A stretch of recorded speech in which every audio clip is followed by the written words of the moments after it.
Baik, terima kasih pemirsa. Alhamdulillahirrahmanirrahim. Masya Allah, tabarakallah. Kita masih di Damai Indonesiaku yang dipersembahkan oleh Sarung Wadimor, tentu sarung kita.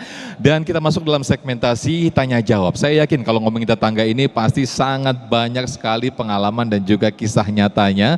Termasuk salah satu yang akan ditanyakan oleh jamaah kita ini. Ada Pak Parman yang ini pengalaman ini sekaligus bagaimana sikap terhadap tetangga begitu ya Pak Parman ya. Silakan boleh berdiri Pak Parman. Bocorannya ini sempat bersih tegang dengan tetangganya ya Pak ya. Boleh bertanya dan juga curhatannya sekaligus Pak Parman. Nanti akan dijawab oleh Ujai. Silakan. Assalamualaikum warahmatullahi wabarakatuh. Waalaikumsalam warahmatullahi wabarakatuh. Nama saya Parman. Saya punya masalah Ya. Pak Ustadz. Konflik ini sudah 2 tahun. Tapi saya sudah damai. Ya. Tapi apabila kita saling berhadapan tidak pernah saling menegur gitu. Iya.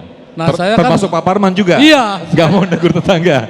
Saya juga nggak pernah negur dia, dia pun tidak pernah negur saya. Oke. Sedangkan saya sudah menjalankan ibadah nih, insya Allah mau Iya. istiqomah. Tapi kesepakatan damai udah terjadi tuh Pak ya. Udah Gencatan damai. senjata udah tuh ya.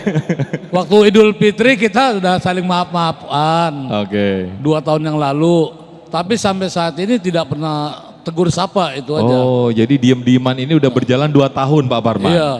Nah, Oke. maksudnya hukumnya gimana nih? Sholat saya, ibadah saya sah apa enggak gitu. Terima Ya kasih. Wabillahi taufiq wal hidayah. Wassalamualaikum warahmatullahi wabarakatuh. Waalaikumsalam warahmatullahi wabarakatuh. Udah kayak Amerika sama Arab Saudi ya. Iran. Nah, Silakan. emang kalau bicara ibadah paling susah itu memaafkan. Apalagi kalau bicara kita yang tersakiti. Kalau ibarat kata angin, tuh angin udah kedalon. Assalamualaikum. Lo cengar-cengir ngerti nggak angin kedalon apaan? Angin kan kalau udah kedalon susah bener, betul nggak? Nah begitu modelnya. Nggak usah bapak, nggak usah. Saya nih yang ngerti ilmu, yang ngaji, pernah punya pengalaman juga memang model macam kayak begitu. Karena udah kelewat banget disakitin, kecewa abis. Itu ujian buat orang beriman memang. Bahkan baginda Nabi besar Muhammad Shallallahu Alaihi Wasallam saja sampai nggak kuat ngelihat mukanya Wahsy. Assalamualaikum. Kenal nggak sama Wahsy? Wahsy budak yang ngebunuh daripada pamannya Nabi Sayyidina Hamzah ibn Abdul Muttalib, kesayangannya Nabi Muhammad. Dibunuh, ditombak. Wahsyinya masuk Islam. Assalamualaikum. Wahsyinya masuk jadi umatnya Nabi. Nabi terima nggak? Terima. Tapi kata Nabi, jangan tongolin mukanya depan saya. Kenapa? Karena kalau ngelihat mukanya saya ingat apa yang diperbuat sama Wahsy. Nah sisi manusiawi kita kadang-kadang begitu tuh. Damai mau udah pak, cuman hati kenapa sempit aja kagak mau lega-lega begitu. Bener gak kira-kira? Assalamualaikum. Bener gak? Jadi kita kalau ngelihat mukanya, astagfirullahaladzim, kagak enak banget gitu ya. Lebih baik menghindar. Tapi mulianya bagaimana mulianya? Kalau dia bisa mengatasi itu, top. Dia bisa maafin, dia bisa lupain karena dia ingin ridhonya Allah Subhanahu wa taala, top. Terus terang, sekelas aneh yang ceramah belum tentu juga bisa untuk kemudian mengamalkan itu.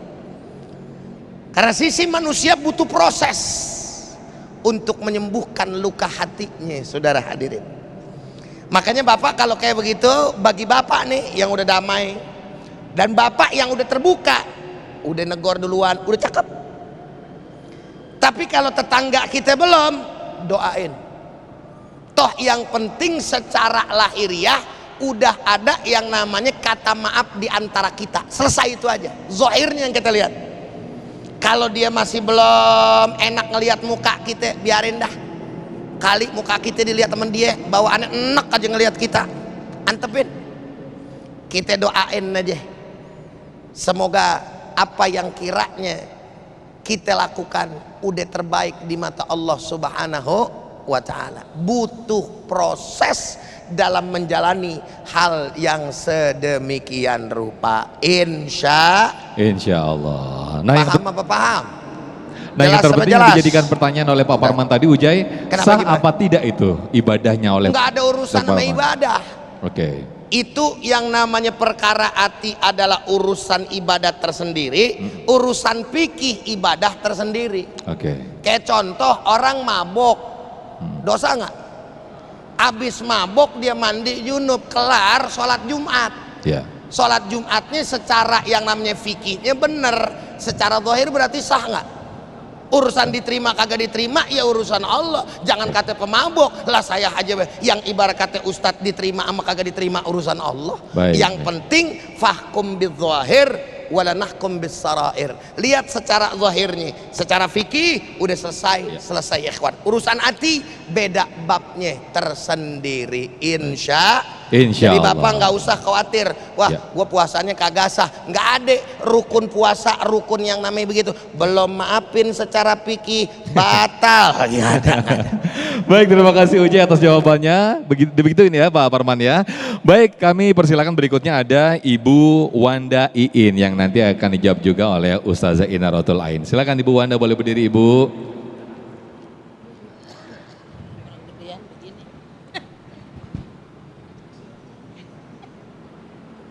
Ya, silakan Ibu. Baik. Assalamualaikum warahmatullahi wabarakatuh. Waalaikumsalam warahmatullahi wabarakatuh. Ustadz, saya Wanda Iin dari Majlis Taklim Ar-Rahmah Sunter 2. Saya mau bertanya bagaimana tips, mungkin ada beberapa tips, bagaimana tips untuk menghadapi hubungan dengan tetangga supaya tetap adem ayem. Supaya tetap adem, Adem ayem. ayem, ya. Jadi sebelumnya sempat panas begitu ya Bu ya. Terima kasih. Baik. Assalamualaikum warahmatullahi wabarakatuh. Waalaikumsalam warahmatullahi wabarakatuh. Biasanya kalau udah tips dilengkapi dengan tips dan doa begitu ya Ustazah. Silakan Ustazah Inaratul Ain untuk menjawabnya. Boleh sambil mendekat ke jamaah Ustazah. Baik, izin Ustaz. Baik, terima kasih untuk pertanyaannya, luar biasa. Jadi sebelumnya saya mau bilang ada 3 tetangga. Yang pertama, tetangga sebagaimana makanan. Apa itu tetangga sebagai makanan? Adalah tetangga yang selalu kita butuhkan. Jadi kalau misalnya kita punya tetangga, tapi kita selalu membutuhkan bantuannya, selalu membutuhkan pertolongannya, tanpa kehadirannya itu rasanya kita sedih. Itu seperti halnya tetangga sebagai makanan. Ada tipe tetangga sebagai obat yang kedua, yaitu tetangga yang bisa menjadi obat saat tetangganya sakit. Jadi bisa mengobati. Tapi ada jenis yang ketiga, yaitu tetangga yang jadi penyakit.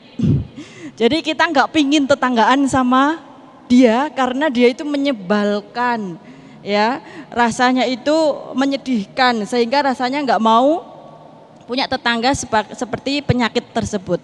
Nah, kemudian bagaimana cara Rasulullah mengajarkan kita untuk bisa harmonis dengan tetangga? Maka jadilah obat bagi tetangga dan jadilah makanan juga bagi tetangga. Rasulullah pernah mengajarkan kepada Aisyah untuk mendahulukan tetangga yang paling dekat pintu rumahnya.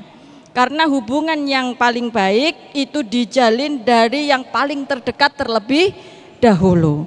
Jadi ibu pastikan kalau sama tetangga sebelah yang pol paling dekat itu kita harus memiliki kasih sayang, kedermawanan, akhlakul karimah. Milikilah kerendah hatian, jangan sombong terhadap tetangga kita. Wala tamshi fil ardi maroha. Jadi kalau sama tetangga jangan malah pamer. Jadi ada kalau sama tetangga itu malahan pamer. Jadi kalau ada tetangga punya kulkas badannya panas, tetangga punya mobil badannya menggigil. Jadi ada yang seperti itu. Maka jangan kita mudah kemudian iri dengki dengan tetangga, tetapi berilah kasih sayang dengan cara rendah hati. Kalau ada tetangganya marah-marah, tetaplah kita ramah. Jangan malah ikut tersulut emosi. Kalau tetangganya jadi air, maka jadi api. Loh, kebalik, Bu. Kalau tetangganya jadi api, maka kita harus jadi air. Jadi tidak tersulut emosi. Kalau tetangganya jadi api, kita jadi api, kebakarlah kehidupan bermasyarakat kita. Kalau tetangganya jadi air, kita juga jadi air, ya udah kebanjiranlah lingkungan kita. Ada yang kebanjiran ya di sini ya, karena jadi air semua gitu. Jadi saling mengimbangi. Hukum keseimbangan dalam kehidupan termasuk adalah bagian dari ikhtiar kita menjaga keseimbangan kehidupan dengan kedamaian. Jadi dimulai dengan damai dengan tetangga, maka akan damailah Indonesia. Baik. Alhamdulillah. Amin Allahumma. Amin ya rabbal alamin. Alamin. Paling Baik. tidak ibda binafsik ya, kita mulai dari diri kita sendiri untuk berbuat baik terhadap tetangga kita. Terima kasih Ustazah. Dan berikutnya kami persilakan ada Pak Sahidin. Boleh berdiri Pak Sahidin dan nanti akan dijawab oleh Ustadz Arifin Nugroho. Silakan Pak. Bismillahirrahmanirrahim. Assalamualaikum warahmatullahi wabarakatuh. Waalaikumsalam warahmatullahi wabarakatuh. Izin bertanya Ustadz, seperti yang disebutkan tadi di dalam hadis bahwa kita harus memuliakan tetangga, fal yukrim jarahu. Nah, bagaimana Islam mengajarkan kita batasan-batasan dalam bertetangga agar hubungan kita tetap baik dalam bertetangga. Mungkin kalau tetangga kita baik ya alhamdulillah, mau seperti apapun kita tetap terjaga baik. Tapi kalau bagaimana kita bertemu tetangga yang kadang perbuatan baik kita saja dipandang salah gitu, apalagi kita berbuat salah. Nah, seperti apa kira-kira batasan-batasan yang Islam ajarkan dalam kehidupan bertetangga seperti itu. Saya terima kasih. Assalamualaikum warahmatullahi wabarakatuh. Waalaikumsalam warahmatullahi wabarakatuh. Terima kasih Pak Sahidin, boleh duduk kembali. Bagaimana Ustadz Arifin? Batasan-batasan dalam bertetangga. Iya. Batasan-batasan dalam bertetangga. Memang bertetangga ini karena kita ini banyak banget tetangga ya. Jadi kompleks gitu. Masalahnya itu selalu ada aja. Bahkan kadang-kadang sehari bisa 3 kali kita punya singgungan dengan tetangga. Jadi kalau ditanya batasan, ya yang pertama kita perlu tahu dulu siapa yang disebut tetangga gitu kan, supaya kita tahu. Memang tidak ada hadis yang sahih menyebutkan gimana sih orang yang berhak kita sebut tetangga. Ada hadis tapi tidak sampai pada derajat hasan. Riwayat Tabrani itu mengatakan Nabi menyampaikan bahwa tetangga itu arba'una daron hakadha wa hakadha wa hakadha wa hakadha. 40 rumah sono, 40 rumah sini, 40 rumah sono, 40. Berarti jumlahnya berapa tuh? 160. Kalau 160 itu berapa RT? Ya kurang lebih 1 RW ya. Kurang lebih ya 160 kakak atau 2 RT. Makanya pas di tempat kita rukun tangga tuh, 1 RT. Karena memang Imam Syafi'i menyampaikan kalau untuk masalah definisi tetangga al-jar itu dikembalikan kepada urf, kebiasaan kita. Nah kalau kita udah ada tuh rukun tangga. Nah ini yang perlu kita jaga nih. Kalau tadi pertanyaannya, ini gimana batasannya? Kalau spesifik pertanyaannya, kalau saya berbuat baik, kadang-kadang dia aja pandangannya udah enggak benar, apalagi kalau kita berbuat buruk. Yang pertama, kalau kasusnya seperti itu kita harus introspeksi dulu deh. Ya, introspeksi. Perbuatan baik kita kira-kira memang baik tidak untuk dia. Itu lebih aman daripada kita nyalain dia. Udah dikasih masih aja marah-marah. Wah, begitu. Ternyata kita ngasihnya sop kambing. Nah, tetangga punya darah tinggi. Nah, kira-kira sop kambing enak buat kita, tapi buat tetangga yang darah tinggi, nah, dia pasti ini pengen saya cepat mati. Nah, kan begitu tuh. Ya, ini penting. Pulang dari umroh, ya, tahu tetangga kita itu nggak pernah baca Quran, nggak tahu alif ba ta. Kita bawainnya mushaf Al-Quran. Nah, ini ngejek. Nah, kan kadang-kadang begitu. Niat kita mah baik. Niat kita baik. Tapi niat baik juga harus diikuti dengan benar. Makanya dilihat. Nih saya mau ngasih nih. Kira-kira gimana ya? Nah, ini kalau saya kasih manfaat nggak ya? Ini kalau saya kasih dia senang nggak ya? Jadi jangan cuman berbuat baik, tapi mikirin. Itu satu. Yang kedua, namanya kita sama manusia bukan sama robot. Kalau sama robot bisa kita program. Ini saya kasih, terima. Wah, gitu kan? Kayak robot di tempat parkir. Kita kasih kartu trek. Ya udah, kalau duitnya ada, terima, dia buka. Ya udah begitu aja, itu robot. Tapi kalau manusia, kadang-kadang kita lagi baik, dia lagi marahan sama bininya. Makanya kita senyum, dia cemberut. Senyum-senyum. Wah, begitu ya. Tuh, ya. Karena kita nggak tahu kondisi dia, maka jangan peduli dengan apa yang ada pada dia. Yang penting kita sudah niatkan berbuat baik. Memang berat, tapi itulah dia. Ya, kalau kita semuanya mau ngikutin, yang paling menang duluan siapa? Setan. Ya, memang setan sengaja tuh, jangan sampai ini tetangga baikkan sama tetangganya. Sebab kalau tetangga nih baikkan sama tetangganya, yang nggak dapat pengikut, yang nggak dapat follower, setan. Ya, memang bukan ringan, kita udah buat baik, dia masih aja balas begini. Nggak apa-apa, udah bismillah, tahan. Datang ke banyak guru, tanya, minta nasihatnya. Ini gimana ya, saya punya tetangga begini, ya udah berbuat baik, ya, tapi dia masih aja balasannya dengan yang nggak sesuai. Nah, yang penting batasan kita tetap berbuat baik. Nah, yang terakhir, kalaupun kita punya tetangga yang buruk, jangan kita nodai kehormatannya. Ya, ini penting nih. Sebab kadang-kadang pinter banget nih setan.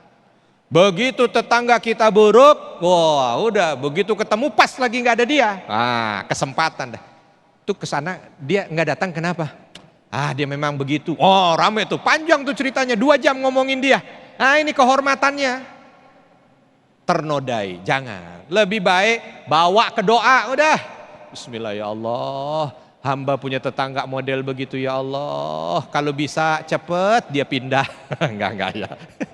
Doanya begitu. Doanya cepet dia dapat apa? Hei ya Allah luar biasa tuh. Cepet dapat hidayah. Hidayahnya begitu ya. Sambil gemes tapi Ustaz. Sambil gemes hidayah. Tapi kalau dapat hidayah enggak. Itulah pokoknya udah aduin aja sama yang punya dah. Ya. Kan ada anekdotnya ya. Kalau kita takut sama anjing, ya kira-kira kita apain tuh, ya supaya anjingnya nggak gonggong ke kita. Ngomong sama yang punya, anjing lu, gitu ya, urusin, jangan ini, aman udah dibawa, kita aduin dah sama yang punya. Allah Subhanahu Wa Taala nanti yang membolak-balikkan hati. Ya, kalau kita ada yang salah, mudah-mudahan kita yang dibenerin. Kalau dia ada yang salah, dia dibenerin. Kalau memang ternyata nggak bisa bener nih di dunia, mudah-mudahan dijadikan sesuatu yang bisa membuat kita tidak terjebak pada kesalahan berkat atau sebab masalah itu. Baik. Gitu, wallahu a'lam bishawab. Baik, terima kasih Ustaz Arifin Nugroho atas jawabannya. Nah pemirsa, di segmen berikut kami juga akan bacakan. Pertanyaan sudah masuk lewat Instagram yang nanti akan dijawab oleh guru-guru kami, yaitu Instagram kami @damaiindonesiaku_tv1. Ada beberapa pertanyaan yang nanti akan kami bacakan di segmen berikut. Tetaplah bersama kami dalam Damai Indonesiaku.